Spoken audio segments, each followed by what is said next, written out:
So hello students and welcome back to yet another video tutorial by Genome Biotech.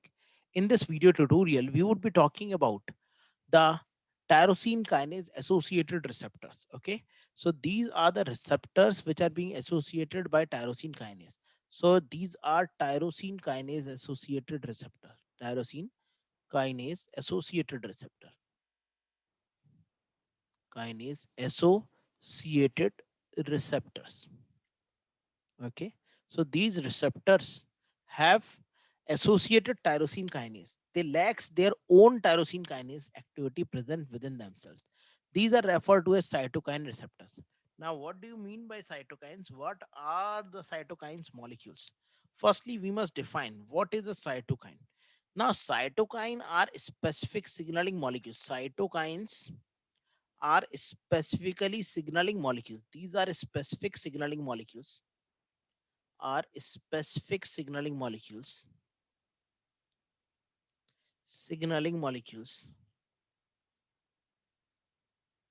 molecules produced by the virus infected cells produced by virus infected cells by the virus infected cells virus infected cells. Okay, whenever cell gets infected with virus, then it is going to get secrete certain molecules, and those are commonly referred to as the cytokines. Then they are referred to as cytokines. For example, there is a virus which is present. Now, this is a virus. Now, this virus is going to infect a particular cell. As this virus is going to infect a particular cell, it is going to make its genetic material to enter into the cell. Cell itself also has its own genetic material present within itself. It is the viral genetic material that will try to encapture upon the cytosolic metabolism of the cell and will inhibit the cell division or the cell regulation that is taking place. Okay, so it would be inhibiting the process of cell division or the cell regulation, whatever is going to take place. Then this cell is going to produce new signals towards the nearby cell in order to aid in the protection of other cells, in order to facilitate the protection of other cells from this particular virus. There are chemical signals which are going to be secreted by this cell, and these chemical signals which are going to be secreted by the cells is commonly referred to as the cytokines. These are commonly called as cytokines. Okay, these are the cytokines which are being secreted by specific cells and will be acting upon the nearby cells of the body. Now, rather than possessing intrinsic enzymatic activity, many enzyme linked receptors act by stimulating other intracellular protein kinases, which are non covalently associated. So, they are being activating the protein kinases that are non covalently associated. The family of receptor include the receptor for most cytokines. The family include the receptor for most cytokines, and these receptors which are present, okay, these are called as cytokines or interleukins or erythropoietins. So they have the receptors for cytokines, interleukins or erythropoietin hormone, and for some polypeptide hormone.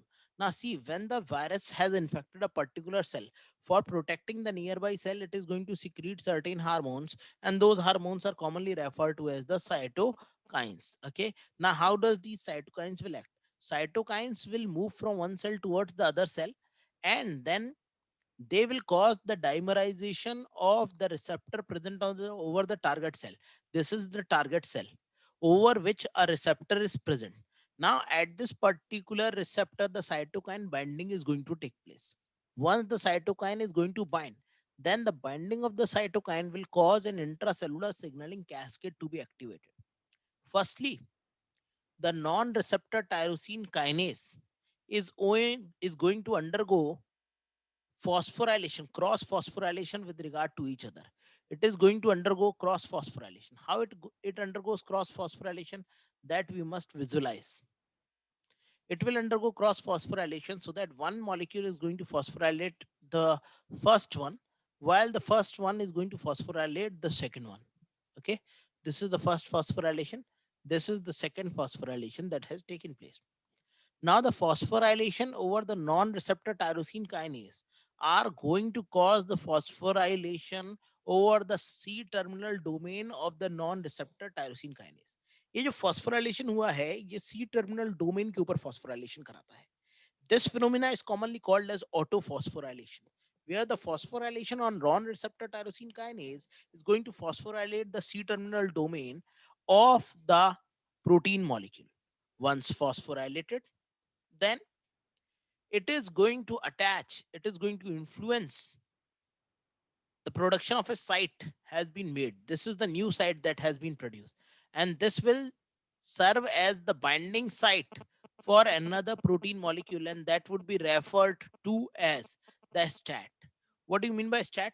Stat is referred to a signal transducer and activation of transcription protein. This is the protein that is present and that is responsible for signal transduction and activation of transcription. Once the signal is being transmitted and the activation of transcription takes place, see, this Jack Janus kinase will catalyze the phosphorylation on the C terminal domain. The phosphorylation on the C terminal domain have activated yet another protein, and that protein which has been activated is referred to as STAT. STAT refers to signal transducer and activation of transcription. This is the STAT protein, the most important protein that has been activated. Once the STAT protein has been activated, then what is going to be done? The STAT protein will provide a site, and that site will facilitate the binding of the two stat together with each other. This is how the binding of the two stat has taken with regard to each other. It is this phosphorylation that causes the binding of the two stat. Once the stat binds, they moves into the nucleus and catalyzes the process of transcription for the formation of antiviral proteins, so that the infection of the first virus can be prevented by the other cells of the body. So, this cell has secreted just the cytokine. It is the influence of the cytokine that has altered transcription on the nearby cells, protecting them from the virus infection that is going on. Thus, the cells will get protected from the virus. So, all of the students might be wondering, sir, what will happen when the cytokine will be bounding? Supposingly, there is a virus infected cell. Okay, there is a virus infected cell. This cell has been infected by an exogenous virus coming into the body. Now, this is a virus infected cell. Okay, now, supposingly, there is a virus that has infected this particular cell. Its genetic material has also been altered. Then, this cell is secreting cytokines and is able to protect the other cells. See, first, dear all student, it is not able to protect the other cells. It helps in the protection of other cells. It minimizes the chances of exposure of this particular cell with the virus. The cell will internalize all its intrinsic protein into the cell in the form of cytosol. Okay, the cell will make a cytosol and will internalize all its surface protein, so that no surface protein will be available for the binding of virus. Supposingly virus was trying to bind to this surface protein. Now this surface protein has been internalized, so there is no binding that is possible with the virus molecule. Binding not possible, and thus the cell is being protected from the virus infection. Now, how does this signal with this receptor molecule, which was transmembrane, moved into the vesicle? Through the JAK STAT pathway. This is the pathway through which it takes place. Certain cells also secrete mucilaginous cover over themselves. Other cells began to produce antibodies. Antibodies are also protein based molecules that can be induced by the help of JAK STAT pathway. So, JAK STAT pathway is a very amazing pathway which helps us or ourselves from protection from invading viruses. Now, some students will say, sir, when cell can get protected from viruses, why we are very much afraid of HIV, AIDS, or any other virus? Because cell, of course, will get itself protected.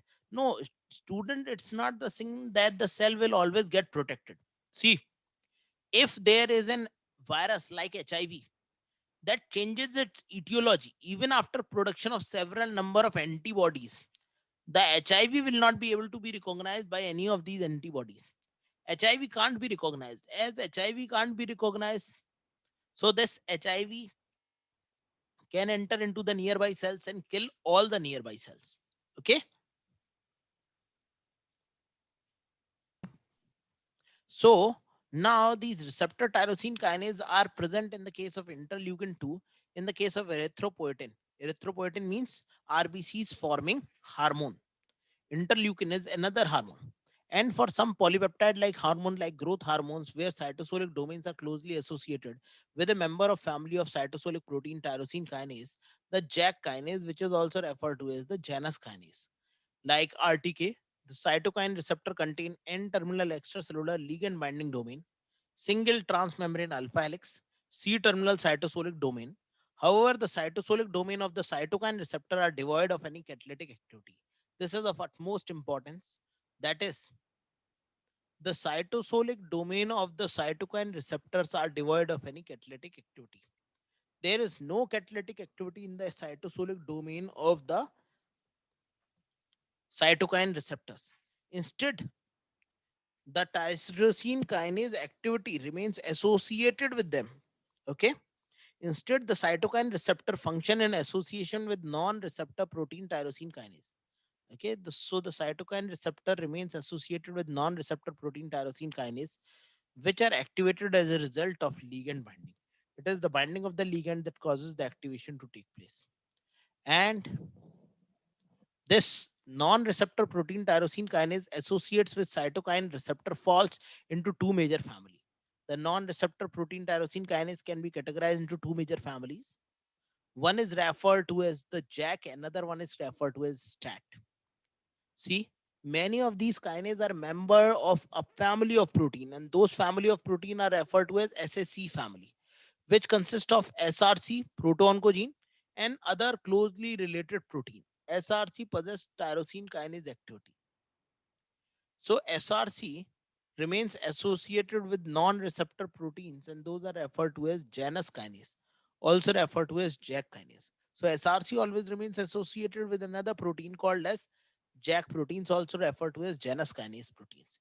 In contrast, member of the SRC family play key role in signaling from antigen receptor on B and T lymphocytes, but do not appear to be required for signaling from most receptors. The JAK-STAT pathway. Now see, this is what I have already told you. The binding of the ligand causes the dimerization to take place. The cross phosphorylation takes place by the Janus kinase. It will get phosphorylate. It will cause the phosphorylation of the receptor molecule. Receptors will bind to STAT. STAT will get phosphorylated and move into the nucleus, where it is going to change the transcription of genes. Once a STAT is bound to the receptor, the C-terminal tyrosine residue is phosphorylated by an associated Janus kinase. STAT phosphorylate lead to formation of both homodimer and heterodimer. So the STAT phosphorylation is responsible for homodimer and heterodimer formation.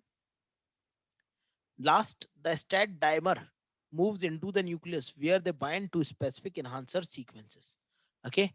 In the last step, what you find is that the STAT dimer moves into the nucleus where they bind to specific enhancer sequences controlling target site.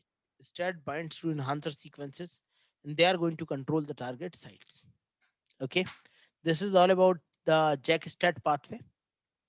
In our evening class, 8 o'clock, we will be talking about the nitric oxide and two component signaling pathway, as well as the chemotaxis in bacteria. So I'm going to just stop here only. Have a look at it. Have a go for a revision of it. At evening 8 o'clock, we are going to meet and finish this topic. Okay. So that's all for today. For now onward, this is all done. Good night. Bye bye.